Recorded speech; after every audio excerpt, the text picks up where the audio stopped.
Hi friends, price Lord. எல்லாம் எப்படி இருக்கீங்க? நல்லா இருக்கீங்களா? ஓகே ஃப்ரெண்ட்ஸ், இன்றைக்கி ஒரு ஆரோக்கியமான சட்டம் 72வது பார்க்க போகிறோம் ஃப்ரெண்ட்ஸ். 72 என்ன சட்டம்னா, யாரையும் அடிக்கக்கூடாது. ஓகே ஃப்ரெண்ட்ஸ், நம்ம எப்போது போல் ஒரு குட்டி பாட்டு பாட போகிறோம், ஒரு குட்டி வசனம் வாசிக்க போகிறோம், ஒரு குட்டி கருத்து பார்க்க போகிறோம் ஃப்ரெண்ட்ஸ். வாங்க ஃப்ரெண்ட்ஸ், நம்ம எல்லாம் சேர்ந்து போகலாம் வாங்க. வல்லமையின் ஆவியானவர் என்னுள் வந்துவிட்ட காரணத்தினான் பொல்லாத சாத்தான ஒரு சொல்லால விரட்டி விட்டேன். வல்லமையின் ஆவியானவர் என்னுள் வந்துவிட்ட காரணத்தினான் பொல்லாத சாத்தான ஒரு சொல்லால விரட்டி விட்டேன். கட்டுப்பாட்டின் ஆவியானவர் என்னை கண்ட்ரோல் பண்ணி நடத்துகிறார். கட்டுப்பாட்டின் ஆவியானவர் என்னை கண்ட்ரோல் பண்ணி நடத்துகிறார். இஷ்டம் போல அலைவதில்லை, அவர் சித்தம் செய்து வாழ்பவன் நாம். இஷ்டம் போல அலைவதில்லை, அவர் சித்தம் செய்து வாழ்பவன் நாம். வல்லமையின் ஆவியானவர் என்னுள் வந்துவிட்ட காரணத்தினான் பொல்லாத சாத்தான ஒரு சொல்லால விரட்டி விட்டேன். ஓகே ஃப்ரெண்ட்ஸ், ஒரு குட்டி பாட்டு பாடிட்டோம், ஒரு குட்டி வசனம் வாசிக்க போகிறோம் ஃப்ரெண்ட்ஸ். என்ன வசனம்னா, 1 தீமோத்தேயு 1வது அதிகாரம் அதனுடைய 9வது வசனம் ஃப்ரெண்ட்ஸ். நான் வாசிக்கிறேன் ஃப்ரெண்ட்ஸ். எங்களுக்கு தெரிந்திருக்கிறபடி நியாயப்பிரமாணம் நீதிமானுக்கு விதிக்கப்படாமல் அக்கிரமக்காரருக்கும்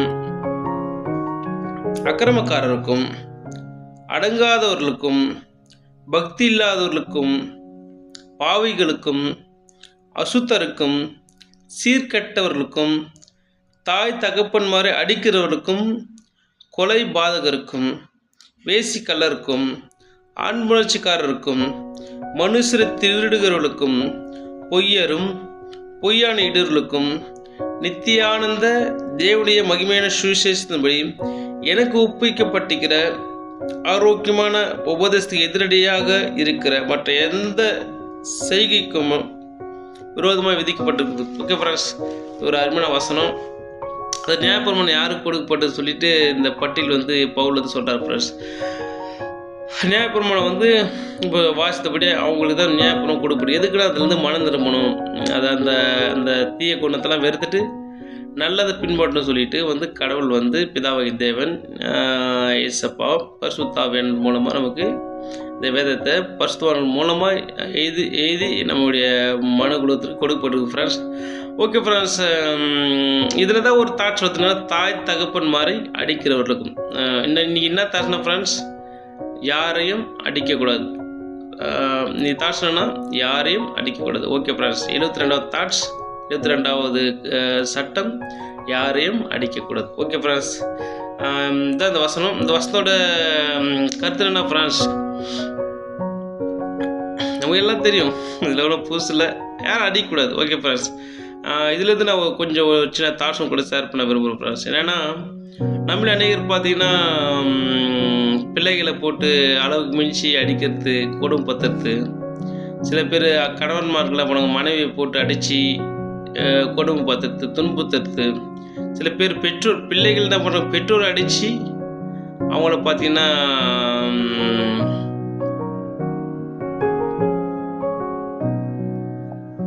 பெற்றோர் அடித்து துன்பப்படுத்துகிறாங்க. என்னுடைய தாட்ஸ் என்ன ஃப்ரெண்ட்ஸ், அப்போது நீதிமொழியில் பார்த்தோன்னா நீங்கள் கேட்கலாம், பிரதர் நீதிமொழிலாம் பெரும்பை கையாளதவன் தன் மகனை பயக்கிறான்னு ஒரு வேத வசனம் இருக்குது, நீங்கள் ஏன் இப்படி சொல்கிறீங்க? யாரும் அடிக்கக்கூடாது, யாரும் அடிக்கக்கூடாதா? அப்போ தப்பு செய்து நம்ம அடிக்கக்கூடாதா அப்படின்னு சொல்லி நீங்கள் கேட்கலாம் ஃப்ரெண்ட்ஸ். நான் சொல்ல வரேன் ஃப்ரெண்ட்ஸ், என்னன்னா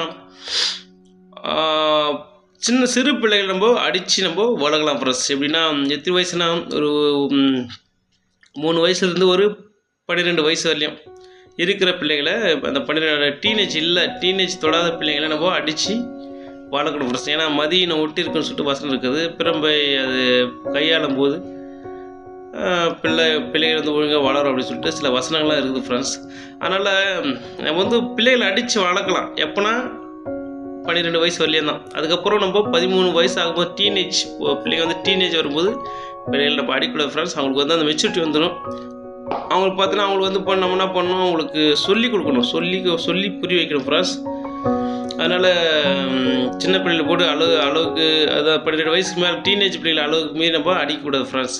என்ன விஷயம் என்னென்னா, சில பேர் மனைவி போட்டு அடிக்கிறதுனா மனைவி என்ன பண்ணுறாங்க, தவறான முடிவு போய் தற்கொலை பண்ணிக்கிறாங்க, பிரிஞ்சு போயிடுறாங்க.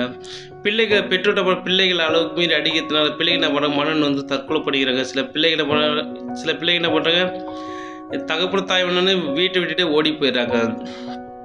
அதேமாதிரி சில பிள்ளைகள் என்ன பண்ணுறாங்க, பெற்றோரை அடிக்கிறாங்க. பெற்றோர் அடிக்கும்போது பெற்றோர் என்ன பண்ணுறாங்க, மண் வந்து வீட்டை விட்டிங்கன்னா நிறைய பேர் இப்போது இந்த பெரம்பூர் ரயில்வே ஸ்டேஷன் பீச்செலாம் பார்த்து நிறைய பேர் இவ்வளோ பேர் ஒரு பையோட பாவம் அவங்க ஃபேமிலி விட்டுட்டு வந்து அவங்க தனியாக வாயிறாங்க ஃப்ரெண்ட்ஸ். அப்படிலாம் இருக்கக்கூடாது ஃப்ரெண்ட்ஸ். நம்ம தயவுசெய்து நம்ம யாரையும் நீங்கள் தாட்சினா யாரையும் அடிக்கக்கூடாது, யாரும் அடிக்கக்கூடாது ஃப்ரெண்ட்ஸ். அப்போது அதான் 12 வயசு இருக்கிற பசங்களை அடித்து திருத்தி வளர்க்கலாம். ஆனால் 13 வயசுக்கு மேலே யாரையும் நம்ம அடிக்கவே கூடாது ஃப்ரெண்ட்ஸ். அரசாங்கம் சில சட்டத்திட்டங்கள் வைத்திருக்குது. சில திருடர்களோ கொலை பண்ணும்போது அவங்களுக்கு சட்டத்திட்டங்களுக்கு அவங்க அடிக்கிறாங்க, போலீஸ்காரலாம் அடிக்கிறாங்க, நீதிபதி தண்டனை கொடுக்குறாரு. அது ஓகே ஃப்ரெண்ட்ஸ், அது சட்டங்கள், அது ஓகே, அது கரெக்ட் தான். ஆனால் நம்ம வந்து யாரையும் அப்பா அம்மாவையோ பிள்ளைகளையோ மனைவியோ, சில மனைவிகள் புருஷனை போட்டு அடிக்கிறாங்க, மனைவிகளோ யாரும் அடிக்கூடாது ஃப்ரெண்ட்ஸ். அதிகாரம் வந்து அதாவது என்னென்னா அன்பும் தேவை. அதான் பவுல் நிறைய சொல்கிறேன், ஊன்ற கட்ட பிரயாசப்படுகிற, இடித்து போடல ஊன்ற கட்டவே பிரயாசப்படுது. அப்போ என்ன சொல்ல வர்றாருன்னா, பவுல் என்ன சொல்ல வர்றாருன்னா, நம்முடைய செயல்கள் நம்ம என்ன பண்ண மாட்டோம், நம்ம அவங்களோட வாழ்க்கையை கட்டணும். அவங்களோட வாழ்க்கையை ஒரு புது வழியை காட்டணும், ஒரு மறுமலர்ச்சி உண்டாக்கணும், ஒரு மீட்பை உண்டாக்கணும், உற்சாகத்தை, உயிர் மீட்சி, ஒரு மற்ற சந்தோஷம் வாயும்படி நம்ம பேசுகிற வார்த்தை உத்வேகமான உற்சாகமான வார்த்தையாக இருக்கணும் ஃப்ரெண்ட்ஸ். அதை விட்டுட்டு நம்ம அதிகாரத்தை பயன்படுத்தி அடித்து நம்ம பண்ணோமா, அது ஒரு வேளை அந்த பயத்தினால அந்த சைடு அந்த சில பயத்தினால இருக்கலாம். ஆனால் நம்ம வந்து பயத்தை கையாளக்கூடாது, நம்ம அடிக்கிறது கையாளக்கூடாது ஃப்ரெண்ட்ஸ். அன்பினால் சிறு பிள்ளைகளை அடிக்கலாம், ஓகே, 12 வயசுக்குள்ள அடிக்கலாம். அது மேலே இருக்கிற பிள்ளைகளை அன்பினால் நம்ம புரிய வைக்கும்போது ஏன்னா அன்பு வந்து விளையாடப்படுது ஃப்ரெண்ட்ஸ். உயிரினும் மேலே அது அன்பு வந்து ஈஸி நினச்சிடக்கூடாது. அந்த அன்புக்கு வந்து சகல வல்லமை இருக்குது. ஒருத்தர் அன்புள்ளவராக இருந்தாருன்னா அவன் நிறைய சிநேகிதர் இருப்பாங்க, எல்லாம் எங்கேயுமே சமாதானம் இருக்கும். ஃபேமிலியில், வேலை ஸ்தலத்தில், எல்லாத்துலேயும் அந்த அன்பு இருக்கணும் ஃபர்ஸ்ட். லவ், அந்த அன்பு, செக்ஸ் இல்லை, காமம் இல்லை, செக்ஸ் இல்லை, லவ், அன்பு. அந்த அன்பு இருக்கும்போது கண்டிப்பாக அந்த அன்பு ஃப்ரெண்ட்ஸ் அந்த அன்பு எப்பேற்பட்ட கொலைகாரனையும் மாற்றிடும், எப்பேற்பட்ட விபச்சாரக்காரரையும் மாற்றிடும், எப்பேற்பட்ட திருடர்களையும் மாற்றிடும். அந்த அன்பு அதுதான் கிறிஸ்துவின் அன்பு.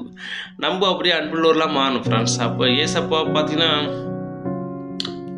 அந்த கல்வாரி சிலுவையில் கூட ஒருத்தர் ரசிக்கப்பட்டார் ஃப்ரெண்ட்ஸ். அது ஏன்னா அவர் பேசின வார்த்தைகள், அவருடைய அந்த சூழ்நிலை பார்க்கும்போது அவன் யோசித்திருப்பான், என்னடா இவர் இவ்வளோ பண்ணுறாங்க, இவ்வளோ கொடுப்படுத்துறாங்க, ஆனால் அவன் மன்னிங்க, அவன் ரசிங்க, அவங்களோட எவ்வளோ அன்பாக இருக்கிறான்னு சொல்லிட்டு அவன் மனம் திரும்பிட்டான் ஃப்ரெண்ட்ஸ். அதுபோல் நம்ம கூட ஃப்ரெண்ட்ஸ் நம்ம வந்து அதிகாரத்தை மெட்டலாம், ஓகே, அதிகாரம் சத்தம் போடலாம். ஆனால் அவங்களை அடிக்கிறது, துன்பப்படுத்துறது, மனம் உடைஞ்சு போகத்தக்கதாக நம்ம அடிக்கிறது தப்பான காரியம் ஃப்ரெண்ட்ஸ். அப்போ என்னென்னா தாட்சனா ஃப்ரெண்ட்ஸ், நம்ம யாரையும் அடிக்கக்கூடாது ஃப்ரெண்ட்ஸ். உலகத்தார் அடிக்கிறாங்களோ அது தேவை, நமக்கு தேவையில்லை. நம்ம என்ன பண்ணுவோம், ரட்சிக்கப்பட்ட பிள்ளைகள் நம்ம கடவுளுடைய மெய்யான தெய்வத்தை, மெய்யான சட்டத்திட்டங்களை, மெய்யான ஒரு உபதேசத்தை பெற்றுக்கொண்ட நம்ம கடவுளுடைய பிள்ளைகள் நம்ம யாரையும் அடிக்கக்கூடாது ஃப்ரெண்ட்ஸ். அடித்து தான் திருத்தணும் அப்படின்னு நினச்சா அது ஆபத்து ஃப்ரெண்ட்ஸ். அன்பினால் திருத்த பாருங்கள், கண்டிப்பாக உயிரே கொடுப்பாங்க நமக்காக. ஆனால் நம்ம அடித்து திருத்தமா பயத்தில் கொஞ்ச நாள் இருப்பாங்க, அப்புறம் உண்மையாக இருக்க மாட்டாங்க ஃப்ரெண்ட்ஸ். அதனால் சிறு பிள்ளைகளை அடித்து வளருங்க. பெரியவங்களை எல்லாருனப்போ கணவர், மனைவியோ, பிள்ளைகளோ, பெற்றோரோ யாரும் அடிக்காமல் அன்புடன் அப்போ வாயணும் ஃப்ரெண்ட்ஸ். ஓகே ஃப்ரெண்ட்ஸ், இந்த தாட்ஸ் பிரயோஜனமாக நம்புகிறேன். Okay friends, bye friends, make a nice day, God bless you, bye friends, bye.